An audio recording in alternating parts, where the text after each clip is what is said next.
Hola, ¿cómo están? Soy Carlinhos de Oso-Labs. Bienvenidos al primer episodio de la 20C. Acá vamos a estudiar el CPU 6502 y para esto vamos a usar la placa de CPU 6502 de la 20C.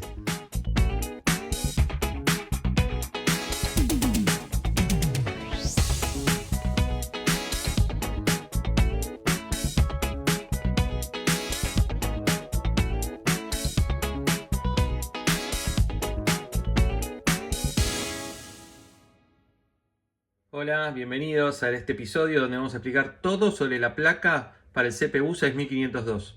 Vamos a explicar cómo conectarlo, cómo está hecho la placa, cómo unirlas a otras distintas placas y cuál es todo el pinout que tenemos. Y sobre todo, qué son estas cositas que están por acá. Sin más, empezamos. Vamos. Bueno, esta es la primera placa que vamos a usar en nuestra instalación. Esta placa es fundamental. Acá vamos a tener al CPU. ¿Cómo están hechas estas placas? Bueno, estas son placas 4 capas.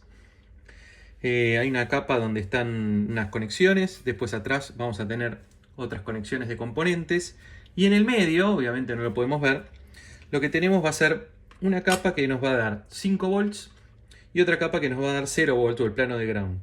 Esto lo que hace es nos ayuda a bajar bastante ruido. Fíjense que estas placas no están aisladas contra el ruido con alguna cajita metálica, alguna mini jaula de Faraday, sino que las decidimos hacer así para que se pudiera ver bien cómo es que funcionaba. Viéndola así rápidamente en la placa, lo primero que podemos detectar son algunos conectores. Fíjense, acá vamos a tener conectores para mantener el bus de direccionamiento o address, que vamos a ver qué es, bus de datos, bus de expansión. Después tenemos algunos para recibir power en la placa, otros que nos van a dar 5 volts y 0 volts. Algunas de estos conectores van a necesitar una referencia a 5 volts o a 0 volts mientras esté funcionando la placa, y para eso nos van a venir muy bien ya tenerlos configurados en placa.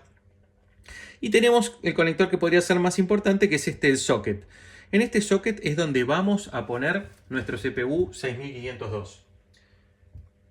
Fíjense que también podemos observar un botón, que es este botón de reset que tenemos acá, que lo que va a hacer cuando veamos cómo funciona el reset del 6502 es básicamente dejar esta conexión del pin de reset en 5 volts, para eso está conectado a través de una resistencia, y cuando lo apretemos lo va a bajar a 0 volts.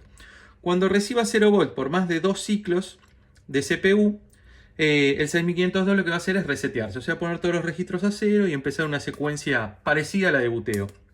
También tenemos acá un pequeño capacitor, que lo que nos va a hacer es que cuando arranca el CPU necesita un poquito más de energía de la visual, lo va a tomar directamente de acá. Por eso el pin de 5 volts del 6502 está muy cerca de este capacitor.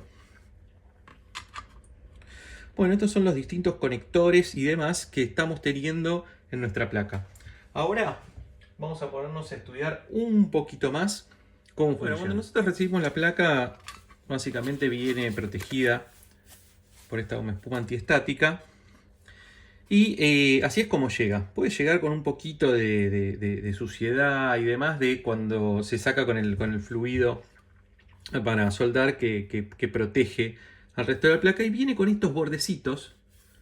Fíjense, de los dos lados. ¿Qué son estos bordes? Estos bordes son de donde se agarra la máquina para hacer PCBs y para soldar los componentes para poder pasar la placa e irlo soldando. Esto se saca.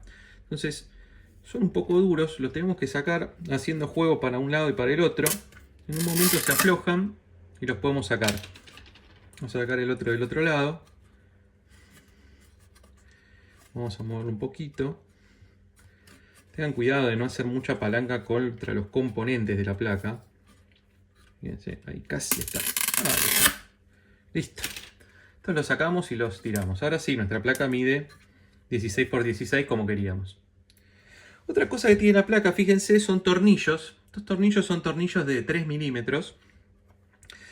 ¿Para qué nos sirven los tornillos? Bueno, la placa, si está apoyada, como acá tiene todos contactos de metal, puede hacer algún cortocircuito si está apoyada en una mesa o en algo que haya, en algo que tenga metal.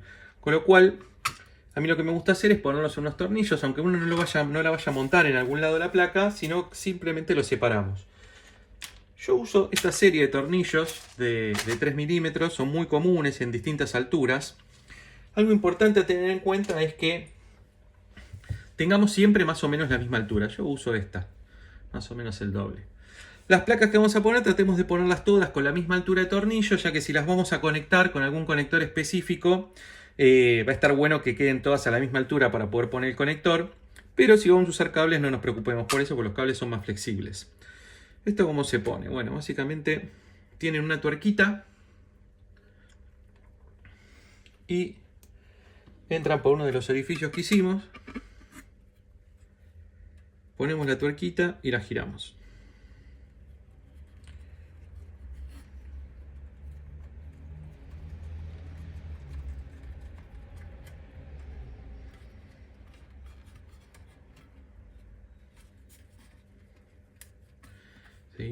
Seguimos. Muy bien. Así vamos a poner 4. Bueno, una vez que puse los 4 tornillos, que ya le doy alguna altura cuando está puesta la CPU, fíjense que lo único que hice fue tocar la placa con las manos y dejarle los dedos. Con lo cual una cosa buena para hacer es limpiarla con un poquito de alcohol isopropílico, sobre todo acá para los contactos y eso. Tiramos muy despacito. Esto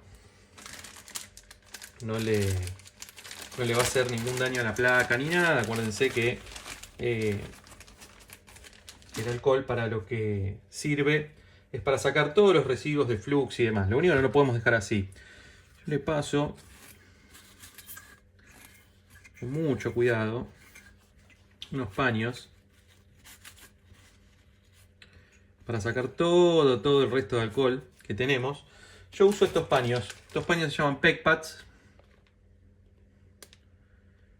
Son bastante buenos, no dejan nada sucio. Fíjense, yo toco la placa así nomás, porque básicamente todavía no tiene ningún chip ni nada. Pero fíjense, donde yo pase para limpiar la placa, va a quedar mucho mejor que donde todavía no hice nada. Por ejemplo, miro acá atrás, fíjense que tienen como unas manchas así de colores, yo como un descolorado, un descolorido distinto. Yo les puedo ir pasando el alcohol y esto va a hacer que vaya saliendo el flux. Le puedo aplicar más si quiero. Es un tema que lo hacen con paciencia. La placa funciona, si ustedes no le hacen todo esto, sí, funciona igual. Pero lo pueden ir haciendo despacito, con paciencia, y fíjense cómo va saliendo y va quedando la placa 20 puntos. Bueno, una vez que limpiaron la placa, van a decidir ponerlo en un CPU. Yo, en el momento que vayan a usar CPU, yo lo que les recomiendo es, cada vez que toquen un chip, pónganse una pulserita antiestática. Yo la tengo atada a una estructura de hierro que tengo acá. Y básicamente acá vamos a poder hacer dos cosas. O ponerle un zócalo SIF, que yo casualidad tengo acá uno armado.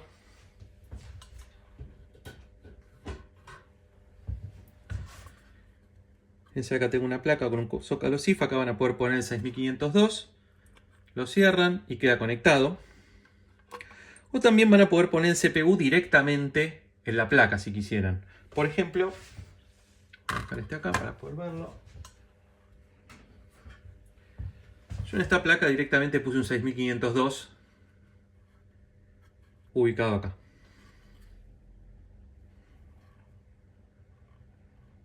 No necesité ni el zócalo SIF ni nada. Pero, bueno, si ustedes quieren cuidar el CPU un poco mejor, el zócalo SIF siempre es bueno. Yo generalmente los uso con CPUs que son bastante raros, qué sé yo, 6510 o cosas así. Los 6502 que todavía se hacen y se pueden comprar, los trato un poquito con menos respeto quizás. Así que acuérdense, pueden poner o una forma o la otra. Siempre es importante limpiarlos y ponerle la altura a la cual van a querer configurar la placa y que todas las placas tengan la misma altura. Por favor, eso es súper importante. Vamos a hablar del chip que vamos a estar utilizando. Lo que vamos a usar es el chip 6502 de MOS Technology. Este chip fue creado en los 70 por Chuck Peddle y Bill Mensch, cuando dejaron Motorola, bueno, y se fueron a trabajar a MOS Technology. Este chip fue muy usado. Está usado en el Apple I por Wozniak, está usado en el Apple II, está usado en la Commodore 64 en su variante 6510. Hablaron con Atari y para correr en el Atari 2600 o como dice Crespi, el Atari VCS, utilizan la variante 6507, que es un poco más barato, ya que tiene menos pines, está en un paquete de DIP 28, o sea, tiene 28 patitas en lugar de DIP 40, como el que estamos acostumbrados a ver. La verdad que es un gran CPU, todavía se sigue haciendo. Hay un modelo de Western Design Center, que es el 65C02, que se utiliza, está bueno para usarlo en las maquetas modernas, porque la verdad que tiene algunas características, por ejemplo, no necesita refresco de datos los registros internos, porque es fully static, tiene un par de cosas muy piolas. Vamos a ver todo el pinout ahora tranquilos utilizando la placa. Esta se usó en el BBC Micro también. La verdad que tiene un assembler muy fácil de usar. Este assembler tiene distintos modos de direccionamiento que vamos a ir estudiando más adelante, pero depende en qué parte de la memoria estoy escribiendo. Yo pienso que estoy usando la misma instrucción y en realidad pueden ser 7 instrucciones distintas. Cuando yo veo el código de operación, en realidad es un código de operación muy diferente. Es un gran CPU para aprender cómo funcionan las computadoras y hacer las primeras incursiones en Assembler, ya que es muy puro, muy simple, tiene principalmente 3 registros nada más. Los registros que va a tener son el acumulador, va a tener un registro de... vamos a volver. Va a tener un registro. Vamos a ver si tenemos justo el dibujo del acumulador para poder mostrarlo. Acá tenemos las distintas variables, pero vamos a ver los registros.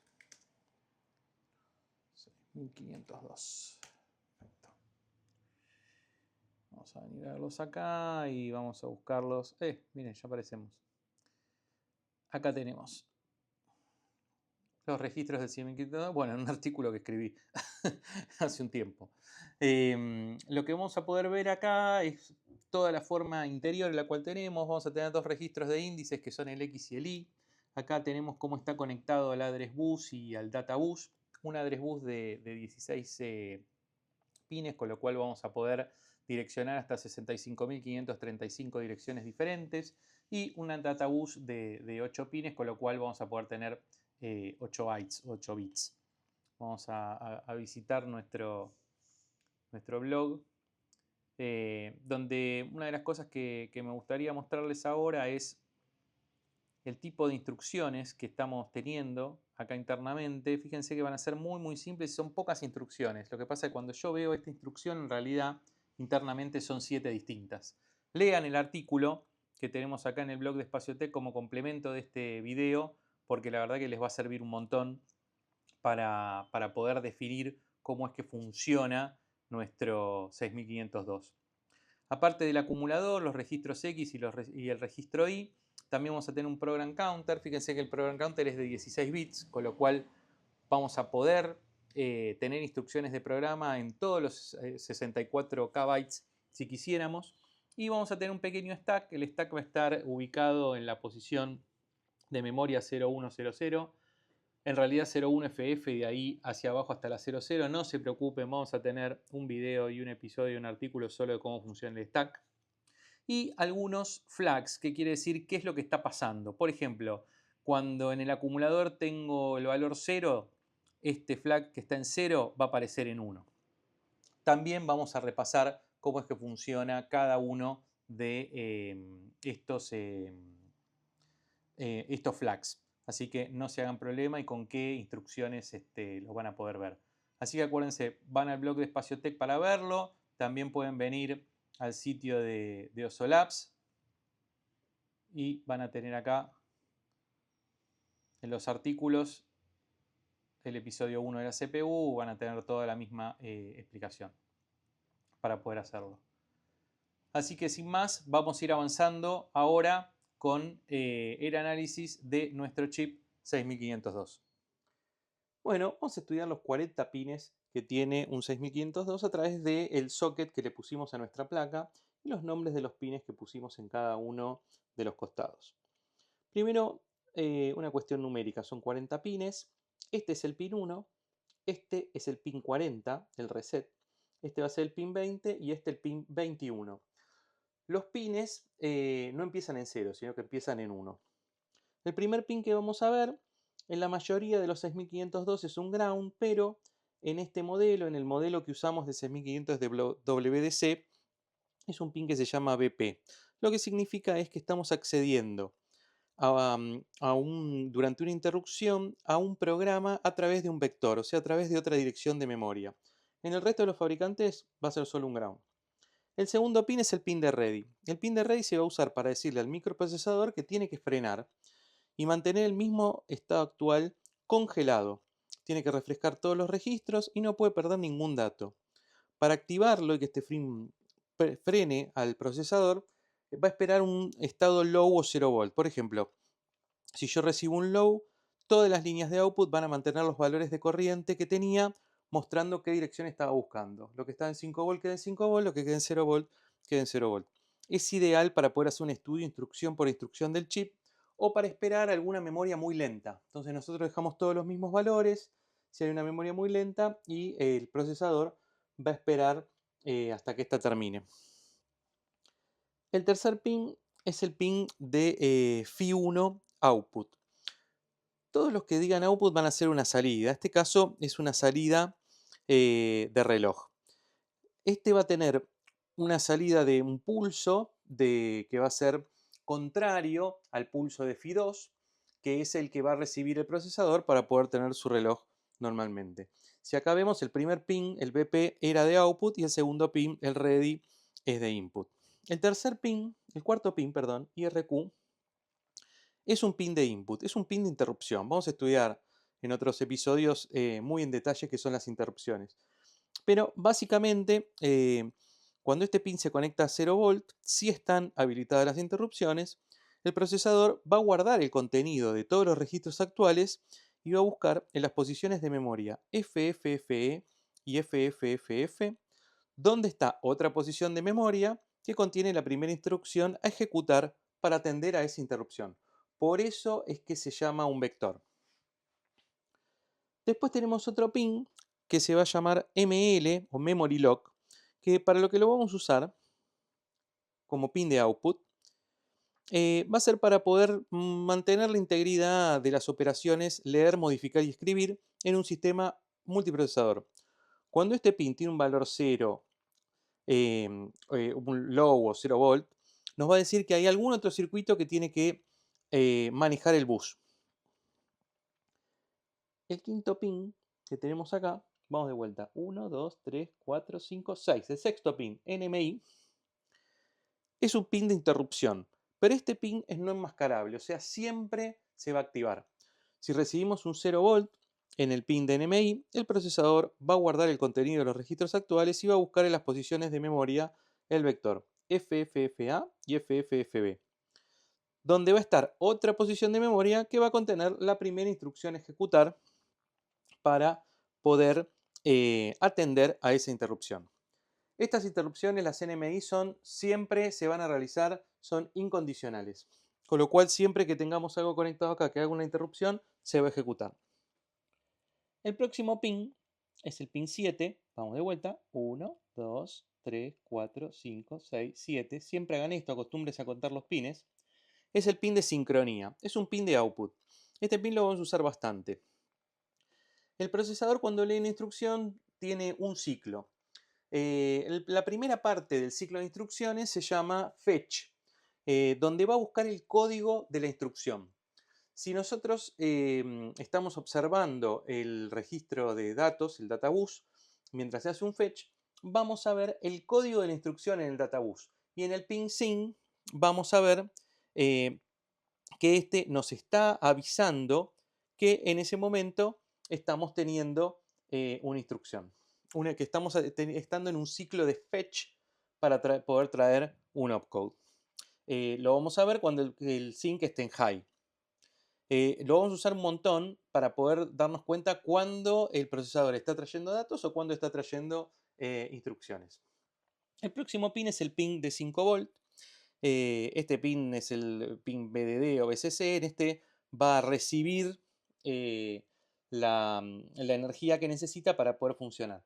Fíjense, nosotros después tenemos un capacitor cerca de este pin de 5 volt para cuando arranca el procesador tenga la suficiente corriente para poder funcionar. Luego vamos a tener pines desde el A0 a la 11 de este lado y del lado de enfrente de la 12 a la 15.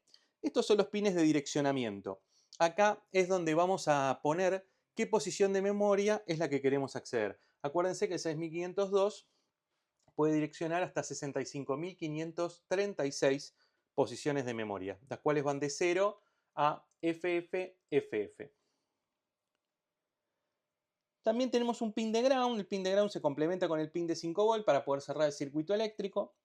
Y luego vamos a tener pines de datos, del D7 al D0.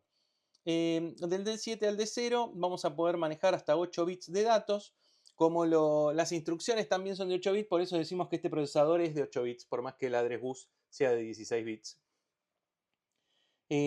Los vamos a tener conectados estos directamente al header de data, que lo vamos a ver cuando estudiamos la placa, y también el address bus lo vamos a tener directamente conectado al header de address o de direccionamiento. Luego tenemos el pin de read-write. El pin de read-write lo que nos va a permitir es indicarle a los demás chips si estamos haciendo una lectura o una escritura. En una lectura va a tener el valor 1 o 5 volts y en una escritura va a tener el valor 0 o 0 volts. El próximo pin es un pin que no hay que conectar, la verdad que no está conectado a nada. En otras versiones del 6500, por ejemplo el 6510, sí se utiliza, pero acá directamente si uno decapa el chip va a ver que este pin no está conectado directamente a nada. El próximo pin es el pin B de Bus Enable. Cuando este pin está en más 5 volt, los pines de los buses de address, data y read write están activos. Este es un pin de input. Cuando queda en 0 volt, saca al procesador del bus y directamente va a dejar que algún otro procesador que esté en el mismo bus sea el que administra todo. Un detalle importante, los pines de datos son input o output, o sea, el procesador puede recibir datos de otros chips, pero los pines de address son solo output. El procesador no puede recibir direcciones de otros chips y funcionar, por eso es que se sale del bus de address cuando algún otro procesador lo está manejando. Después tenemos el clock o el pin de FI2. Este pin es donde vamos a conectar nuestro reloj. El procesador, para poder funcionar, necesita que alguien le marque el ritmo. Tic, tic, tic, tic.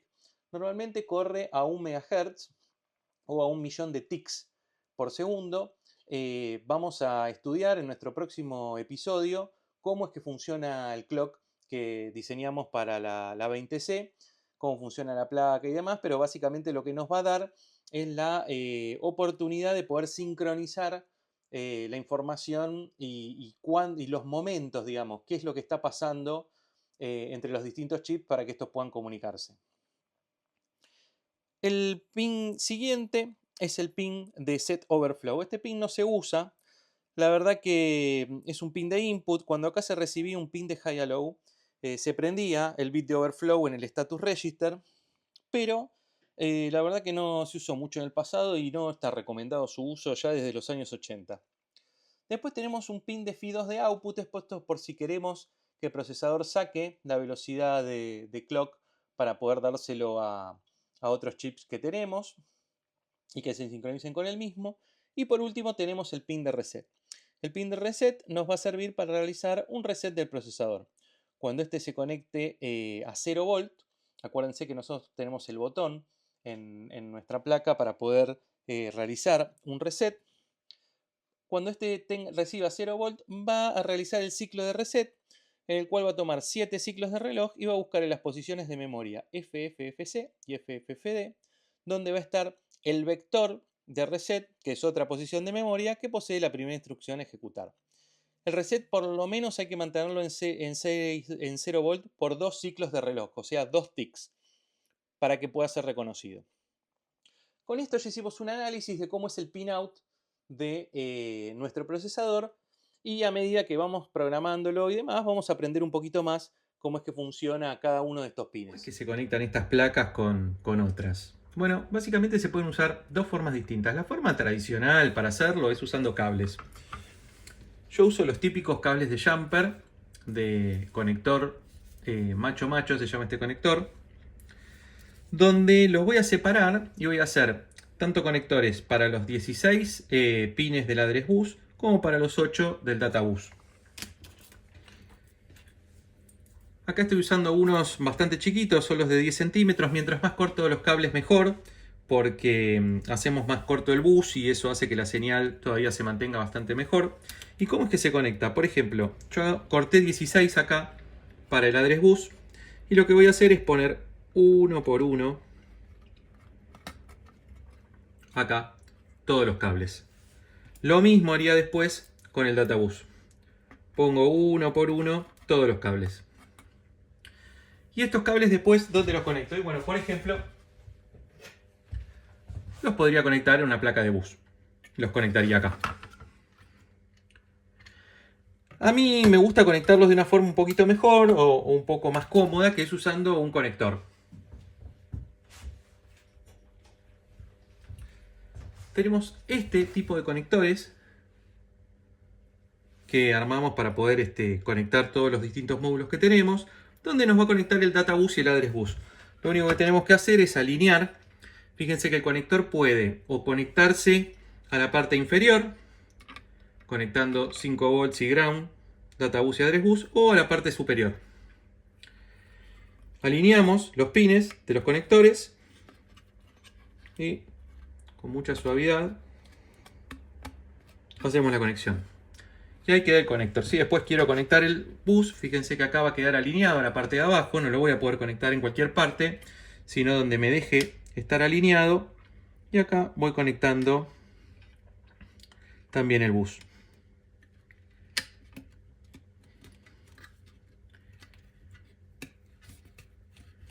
Y de esta forma tengo conectados, por ejemplo, una CPU con el bus de la computadora usando un conector.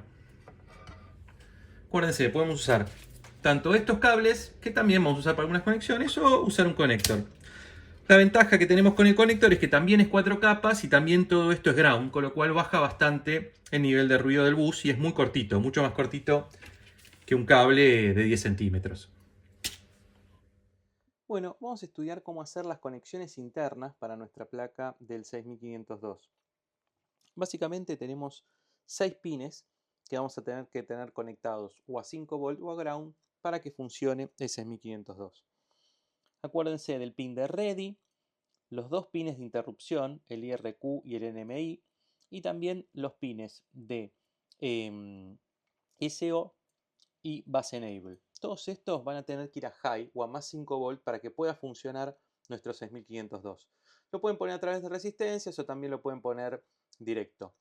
¿Por qué a veces me gusta ponerlos a través de resistencias? Porque si después yo quiero cambiar la señal con un factor externo, puedo hacer la conexión directa. Y si esto no está establecido con una resistencia, lo que me va a pasar es que el camino de menor resistencia de la electricidad va a ser cuando va directo y sin una resistencia. Pero para este experimento los queremos dejar fijo a 5 volt y a 0 volt. Por último, el pin de BP lo vamos a dejar a ground o a 0 volt. Necesitamos que estos 6 pines estén así configurados para que pueda funcionar nuestro 6502. Acuérdense, no me canso de repetirlo, pin 1 siempre alineado con la marquita para poder ponerlo en su socket. El experimento en el cual vamos a probar nuestro 6502, vamos a utilizar la instrucción de no operación. La instrucción de no operación hace que el procesador durante 2 ciclos no haga nada. Si nosotros la vemos, es una instrucción que tiene un solo byte, con lo cual lo único que va a esperar es el código de la operación. El tipo de direccionamiento es implícito, quiere decir que no va a direccionar a nada, sino que es solo su código de ejecución. y tarda 2 ciclos como dijimos. Fíjense que el código de operación va a ser EA. Esto, EA, está escrito en hexadecimal. Nosotros vamos a tener que pasar de este EA a binario. Si yo paso de EA a binario, la E es 1, 1, 1, 0. Fíjense, si fuera F serían todos unos. La E es el anterior, con lo cual este es 0. Y la A es 1, 0, 1, 0. Si nosotros lo traducimos a voltaje, esto va a ser cada vez que veamos un 1 vamos a ver 5 volts. Cada vez que veamos un 0 vamos a ver 0 volts. Luego vamos a hacer nuestra conexión en nuestra maqueta, la vamos a ver en más detalle, pero se las adelanto, en el cual vamos a conectar el bus de datos de nuestra placa directamente codeando esta instrucción 11101010. Vamos a usar resistencias para hacerlo, para no conectar directamente los pines del procesador a 0 volt o a 5 volt, que no me gusta hacerlo. Le da un poco de carga a las patas, no le pasa nada, funciona igual, pero no me gusta hacerle una carguita extra al procesador sin usar una resistencia, lo mismo. Piensen en un LED, que siempre lo protegen con una pequeña resistencia. Luego vamos a hacer el experimento, fíjense esto, lo vamos a tener conectado acá al CPU, pero lo vamos a ver bien en detalle ahora mientras hagamos el experimento. Pero acuérdense, lo que estamos haciendo es pasar esta operación, la no operación, como EA, y la vamos a dejar hardcodeada utilizando los valores de 5 volts y 0 volts directamente en nuestro breadboard a nuestro CPU. Bueno, tenemos nuestra placa de 6502, como ya saben, con los cables conectados para que esta funcione. Vamos a poner, para hacer nuestro pequeño experimento, acuérdense que acá tenemos los pines de D7 a D0, donde vamos a hacer 1, 1, 1, 0, 1, 0, 1, 0, y esto va a ser la instrucción EA. Es la instrucción de no operación la que vamos a tratar de reproducir. Ahora, yo voy a conectarlo con estos cables que respetan los colores que estuvimos hablando, de ir de D7, violeta, gris, blanco, negro, y marrón, rojo, naranja y amarillo. Una convención para usar para los cables de datos. Lo que nos vamos a dar cuenta es que están al revés los pines. Van de D7 a D0, con lo cual los vamos a poner así. Así están en el chip, ¿no? Van acá de D0 a D7. Y vamos a ir poniéndolos uno por uno para conectarlos al bus. Fíjense, ya están conectados al bus. Cada vez que prendamos nuestro CPU, lo que va a pasar ahora es que este va a recibir las señales de la operación NOP. Entonces, cada vez que vaya a buscar una instrucción, lo único que va a recibir es la operación NOP, porque esto está codiado como el hexadecimal EA. Al hacer esto, va a hacer 2 ciclos de reloj y va a seguir pidiendo otra vez la misma operación, la misma operación, la misma operación. Para poder realizar eso, vamos a necesitar una placa extra, que la vamos a ver en nuestro próximo episodio, que es la placa de clock. La placa de clock la vamos a colocar en el segundo pin del expansion bus, que es claramente el pin de clock. Acá lo tenemos. Y esta placa lo que nos va a dar es el tick para poder hacer esa conexión que queremos de mantener cuánto es el ritmo de 1 MHz o de menos que querramos. Por ejemplo, yo ahora le voy a dar power para que puedan ver un poquito cómo funcionaría. Y con esta placa lo que vamos a estar haciendo es poder, esperen que lo voy a conectar a este, que es el que tiene energía. Con esta placa le vamos a poder dar ticks y vamos a regularlo, vamos a poder hacer si queremos paso a paso, darle un megahertz directamente. No se preocupen, la vamos a ver en el próximo episodio. Yo también me voy a munir de un Arduino Mega que voy a conectarlo al databus y también lo voy a conectar al address bus y lo voy a usar para poder ver qué es lo que está pasando en estos address. No se preocupen, también lo vamos a ver en un episodio donde solo nos vamos a dedicar a ver cómo correr el programa y cómo hacer que esto funcione. Pero ahora déjenme mostrarles qué es lo que pasa cuando uno está mandándole solo EA a un CPU. Bueno, acá tenemos para realizar nuestro primer experimento nuestra placa de CPU 6502.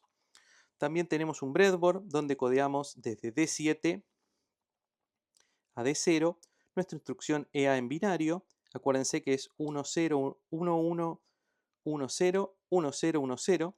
Por eso tenemos 5 volts, 5 volts, 5 volts, 0 volts, 5 volts, 0 volts, 5 volts, 0 volts. Y está conectado directamente al databus. Voy a estar usando una placa de clock, la cual la vamos a hacer funcionar así en forma continua. Y un Arduino para que con el Arduino pueda hacer la interpretación de qué pasa en el bus de direccionamiento y en el bus de datos. No se preocupen, cómo funciona la placa de clock lo vamos a estudiar en el episodio 2 y cómo conectar un Arduino para poder ver qué hay en el address bus y en el data bus lo vamos a ver en el episodio número 3. Vamos a utilizar una notebook donde nos va a servir para ver cómo es que esto está funcionando. Lo primero que voy a hacer es voy a apagar el clock, voy a borrar el contenido, voy a prender el clock y voy a realizar un reset. Ahí lo suelto. Cuando termine la secuencia de reset, yo voy a apagar el clock. Y ahí apago el clock. Vamos a hacer el análisis ahora de qué es lo que está pasando.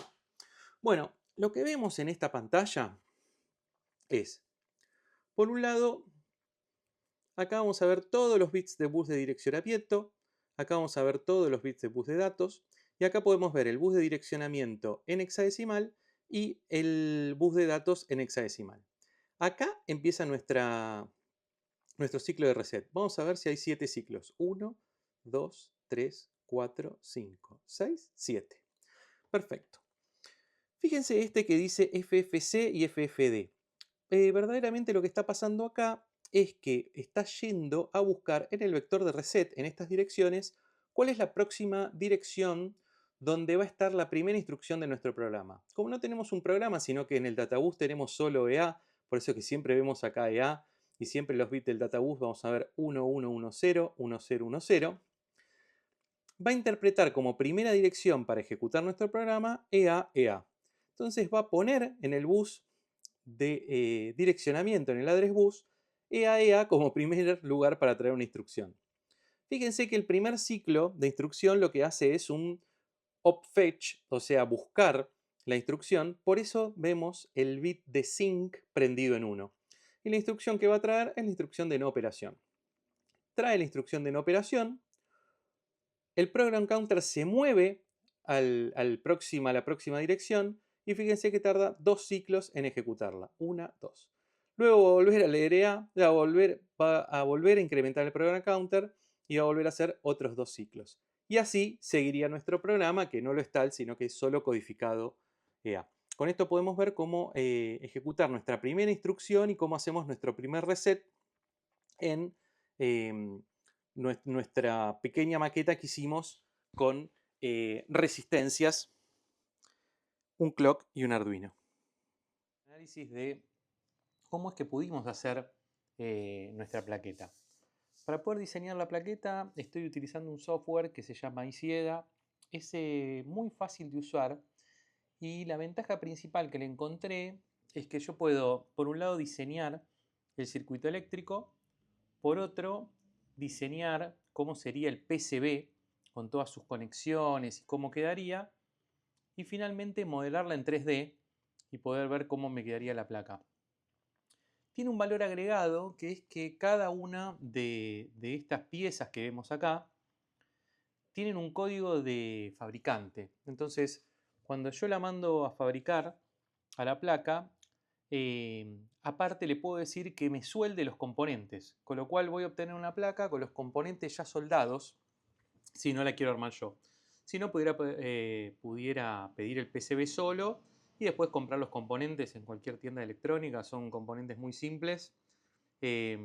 Ahora los vamos a repasar cuál es cada uno y con esos componentes tan simples poder soldarlos tranquilamente. Pero a veces a mí me gusta mandarlo directamente a fabricar con los componentes soldados. Quedan bastante mejor las soldaduras y me libera un montón de tiempo para crear una buena cantidad de placas. Vamos a empezar a ver ¿qué es lo que tenemos acá? El principal componente que vamos a usar es un componente de tipo socket. Cuando lo veamos, fíjense, lo que va a hacer este socket es básicamente... A ver, ahora sí. Es un socket de 40 pines donde vamos a poner el CPU. Yo en cada uno de los pines voy a definir algo que lo podemos llamar netlist. ¿Qué es una netlist? Básicamente una netlist lo que va a hacer es que cada uno de estos pines que tengan el mismo nombre van a tener que estar conectados juntos. Por ejemplo, yo acá tengo un componente que dice A10 y acá tengo otro que dice A10. Los dos van a tener que estar conectados juntos en el PCB. El socket lo que me va a definir es cada uno de los pines que va a tener el CPU. Es un DIP, es para conectar un pin DIP 40 y vamos a tener todos los pines de address, todos los pines de datos y algunos pines especiales, por ejemplo el reset, la salida del reloj, la entrada del reloj, el bus enable y demás. Acá tenemos un componente que es un botón y una resistencia. Esto lo que va a hacer es conectarnos, va a ser el botón de reset. Fíjense si nosotros lo vemos en la placa terminada. Tenemos un botón de reset que va a estar conectado al pin de reset y va a estar siempre en high, conectado a 5 volt, pero cuando yo lo aprieto, este mismo botón, lo que va a hacer es que lo conecte a 0 volt o a ground, y al conectarlo a 0 volt lo que va a hacer es que se resetee nuestro CPU. Después, los otros componentes que tenemos son un capacitor. Este capacitor es para cuando prende el chip, lo primero que haga sea traerse 5 volts del capacitor directamente al pin de 5 volts del chip. Y si necesita un poquito más de carga para arrancar, de corriente para arrancar, la pueda traer. Vamos en la placa, lo vamos a ver cómo lo tenemos acá a nuestro capacitor. Después vamos a ver un poquito cómo es que hicimos cada una de las conexiones. Después los otros componentes que vamos a tener son headers. ¿Qué es un header? Bueno, un header es básicamente un pedazo de plástico con conexiones de metal donde yo voy a poder conectar cables. Si nosotros vemos el header de address, por ejemplo, yo acá voy a poder ver que, vamos a rotarlo en 3D, tengo una figura donde voy a poder conectar diferentes cables de tipo DuPont. Esta de la separación es 2,54 milímetros y son los famosos header DuPont. ¿Qué tenemos? Tenemos un header para el address bus. Vamos a tener donde vamos a conectar los 16 pines de direccionamiento. Un header para el data bus, donde vamos a tener los 8 pines de los datos. Y después un pin de expansión, un header de expansión, donde vamos a tener diversos pines extra que tiene nuestro procesador. Por ejemplo, acá podemos conectar el pin de reset si le queremos dar un reset externo, si queremos sacar de acá el valor en el que está el reset para que se le pueda pasar este valor a otros chips que necesiten de reset. Por ejemplo, un VIA. El VIA 6522 pide reset. Lo mismo si queremos pasarle read y write para escribir memorias, RAM o si queremos escribir algún registro en algún chip. Y vamos a tener 3 pines extra que lo vamos a poder usar para pasar lo que querramos en el bus. Estos headers están duplicados, entonces yo los voy a ver arriba y abajo. Esto es para poder hacer una interconexión de la placa con otras placas o para poder sacar datos de acá que querramos. También vamos a tener headers de 5 volt y de ground. Acá es donde vamos a poner la corriente eléctrica para que pueda funcionar. Y fíjense acá un header muy particular donde tengo 5 volts y ground, pero varias conexiones. Esto es porque algunos de los pines que tenemos acá, por ejemplo el pin BP, el pin de bus enable, necesitan ir a 5 volt o a ground, para poder funcionar, que funcione nuestro chip. Generalmente los voy a conectar con resistencias para que cuando yo quiera hacer un override, o sea, usarlo desde otro botón, desde otro chip, lo voy a usar sin resistencias en ese chip y va a funcionar. Si yo lo conectara directamente, siempre va a estar esta conexión siendo la principal. Fíjense, nuestra placa, volvamos al circuito, también vamos a tener un dibujo de unos tornillos que vamos a poner. Son estos agujeros que vamos viendo acá. Son de tipo M3, es el mismo tipo que usan los Arduino. Y nuestra placa no tiene mucho más. Vamos a ver cómo se hace el diseño de las conexiones. En otra pantalla yo acá tengo el diseño de las conexiones donde fíjense que nosotros teníamos un netlist donde yo les dije que todo lo que fuera 10 tiene que estar junto. Entonces fíjense, si yo vengo al pin A10 está conectado con el header superior, con el header inferior y con el procesador. Fíjense cómo me lo ilumina todo. Y así hice las diversas conexiones. Una cosa para hacer es cuando uno hace este tipo de conexión que se llaman traces, traten de no hacer nunca ángulos rectos. Yo hago estos ángulos así, en los ángulos rectos la señal hace un poco de interferencia y un poco de ruido, entonces no funciona tan bien como nosotros quisiéramos. Fíjense que acá tenemos rojo y acá tenemos azul. Esta placa es una placa que tiene 4 capas. Entonces yo, por ejemplo, podría apagar todas las placas y dejar solo la capa de arriba, donde voy a ver los componentes que fuimos poniendo. También podría apagar todas las placas y ver la capa de abajo. En la capa de abajo, fíjense, yo hice algunas conexiones, puse la versión de la placa que estamos usando, se ven algunos componentes. Y tengo dos placas más, donde una es la placa de ground y la otra va a ser la placa de 5 volts o de... Vamos a agrandarlo acá el zoom. Fíjense, voy a apagar estas y, por ejemplo, yo si quisiera puedo tener la placa de ground, donde voy a tener todo lo que está conectado a ground o a 0 volt. Fíjense, si nosotros vemos, a ver qué pin estará conectado acá a ground, del procesador directamente, vamos a buscar que, obviamente, el pin de ground del procesador. Fíjense que ninguno está conectado acá, pero el pin de ground sí está conectado. Y si yo fuera a ver mi botón de reset, ¿se acuerdan que el reset se conectaba a ground o a 5 volt? Fíjense que acá no se conecta nada y acá está conectado a ground. ¿Qué me hace tener toda una placa de cobre de ground? La verdad que me reduce mucho el ruido. Las placas son grandes, 16 centímetros por 16 centímetros, y tener todo esto de plano de ground es fantástico. Me deja tener una placa donde yo no tenga ni carcasa, ni nada externo para bloquearme del ruido y que la computadora igual funcione. Si yo no tuviera una placa de 4 capas con todo este plano de ground, me metería mucho ruido un monitor que tengo al lado, una máquina o algo, y no funcionaría tan estable como la vemos funcionando. También tengo una capa dedicada a los 5 volts. Fíjense que acá vamos a tener esta resistencia que nosotros dijimos que iba a estar conectada a 5 volts. También vamos a tener la conexión de 5 volts del procesador y la del capacitor que estamos utilizando. Cuando venimos acá a nuestro header, fíjense que el que está conectado a 5 volts, acá está conectado a 5 volts. Ahora podemos volver a ver todas las capas. Este programa lo que tiene bueno es que puedo prender y apagar las capas a piacere. Me voy a parar en la capa superior nuevamente. Acá tengo algunos diseños estos diseños que hice me sirven para indicar distintas cosas en la capa, el modelo, la marca, qué es cada header, las versiones de cada uno que fui utilizando, para qué sirve cada uno de los pines. Y una ventaja muy linda que tiene es una función que se llama Design Rule Check. Básicamente yo le puedo decir que estos no estén más cerca que X milímetros, fíjate que esté todo conectado como tendría que estar conectado y demás, define una serie de reglas y después las chequeo. Antes de hacer nada, fíjense si acá no aparece nada, es porque está bien.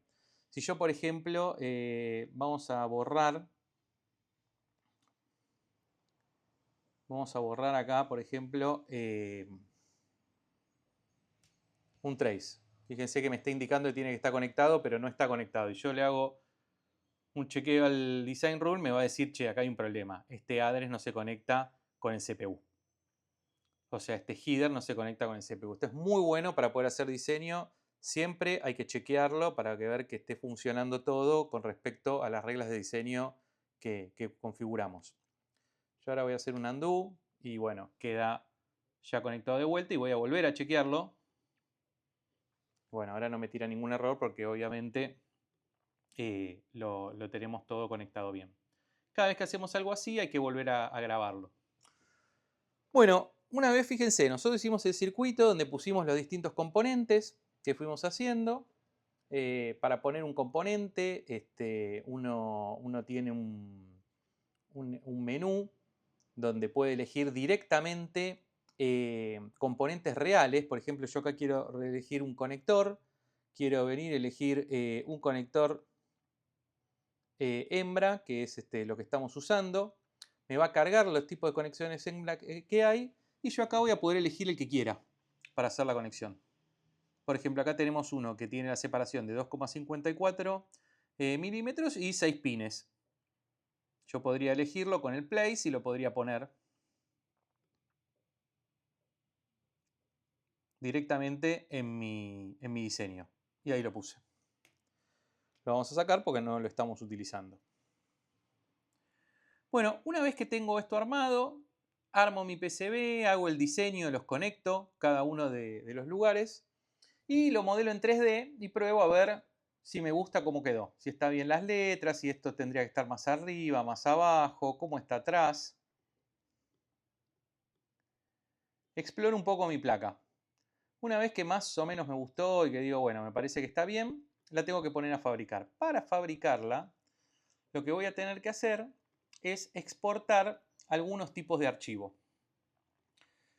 Los archivos que voy a tener que exportar son algunos para fabricar, para un archivo que se llama Gerber, que es cómo armar la placa, un archivo que dice cuáles son los componentes de la placa y otro archivo que es el archivo BOM, otro archivo que dice dónde van esos componentes de la placa. Pero vamos a repasarlos en el sitio de OSOLABS. Por ejemplo, si yo vengo al sitio de OSOLABS y después me voy al GitHub de OSOLABS, voy a venir a OSOLABS tech barra D20C. Cuando yo llego a este GitHub, acá voy a tener el episodio 1, que es el que estamos viendo nosotros. Y fíjense, yo ya les generé todos los archivos para que puedan crearlo. Entonces van a tener el archivo Gerber, que es el archivo que les va a definir cómo armar la placa. Acá van a estar las 4 capas, cómo se hace la conexión entre cada uno de los agujeritos que tiene una placa para hacer conectores. Acá van a tener el BOM. El BOM lo que les va a decir es el Bill of Materials, cuáles son los códigos de cada una de las piezas y cuántas hay que comprar de cada una. Después van a tener el Pick and Place File. El Pick and Place File le va a decir esas piezas que ustedes definieron, en qué parte de la placa tienen que ir soldadas. Yo aparte les exporté en EasyEDA, en este archivo ProDoc, cómo es que, si lo quieren importar directamente en un EasyEDA Pro y modificarlo ustedes. También les puse unos gráficos en 3D para que puedan ver cómo es que queda la placa. Esto es lo que estuvimos viendo. También tienen lo mismo para el circuito, cómo sería el circuito, por si no lo quieren cargar en EasyEDA, pero también lo quieren ver. Y después les puse un pequeño PDF donde tienen todas las conexiones y demás de cómo está funcionando. También lo exporté en Altium, por si alguno utiliza Altium y lo quieren armar. Básicamente estos son los archivos que tenemos acá. Con estos archivos ustedes pueden crear su propia placa, mandarla a fabricar o modificar el circuito y modificar la placa PCB si quisieran. Así que bueno, esta es la forma en la que creé la placa que estamos utilizando para poder explorar nuestro CPU 6502.